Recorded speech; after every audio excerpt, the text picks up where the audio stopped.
ধাক্কায় মনে হতে পারে যাত্রাপালায় নাচ শুরু করেছেন আসনা হাবিব ভাবনা। বাংলা সিনেমার নায়িকাদের মধ্যে ময়ূরী, মুনমুন, নাসরিনরাও নেচেছেন যাত্রায়। এবারে কি সেই দলে নাম লেখালেন ভাবনা? ফ্রান্সের কান শহর থেকেই জেনোভিয়া নামে এক সিনেমার ঘোষণা দিয়েছিলেন ভাবনা। পরে আর সে ছবির কোনো খবর জানা যায়নি। ডিবি হারুনের জীবনে ভিত্তিক হাওরের মানিক সিনেমাটিও অনিশ্চিত। তবে এরই মধ্যে যাত্রার নায়িকার ভূমিকায় ল্যান্ড অব দ্য প্রিন্সেস নামে এক সিনেমায় অভিনয় করছেন তিনি। ছবিটি পরিচালনা করেছেন আসিফ ইসলাম।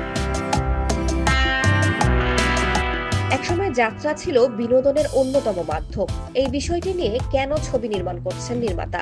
এমন প্রশ্ন করলে গণমাধ্যমকে তিনি বলেন, যাত্রা কিভাবে বিলীন হয়ে গেছে, কিভাবে টিকে থাকার লড়াই করছে, সেই বিষয়গুলোকে বড় পর্দায় ধরে রাখতে চেয়েছি। সিনেমায় যাত্রার প্রিন্সেসের চরিত্রে অভিনয় করেছেন আসনা হাবিব ভাবনা। পরিচালক জানান, শৈশব থেকেই যাত্রার সঙ্গে পরিচয় তার। একসময় নিয়মিত যাত্রা দেখতেন। সেই থেকেই যাত্রা মঞ্চ তাকে আলোড়িত করেছে। অপেক্ষায় ছিলেন এ নিয়ে গল্প বলবেন একদিন।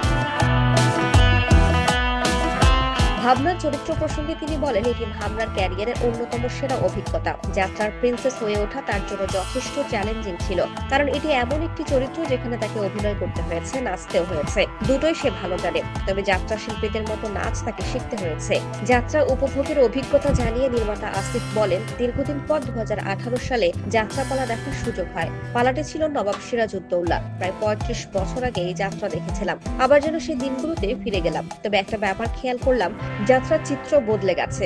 দর্শক আসলে যাত্রা দেখতে আসেনি, দর্শক দেখতে চায় অ্যাডাল্ট নাচ। তারা দেখতে এসেছে শহর থেকে আসা প্রিন্সেসকে। সেদিনই প্রথম আমি ওই নৃত্য শিল্পকে মঞ্চে রেখি।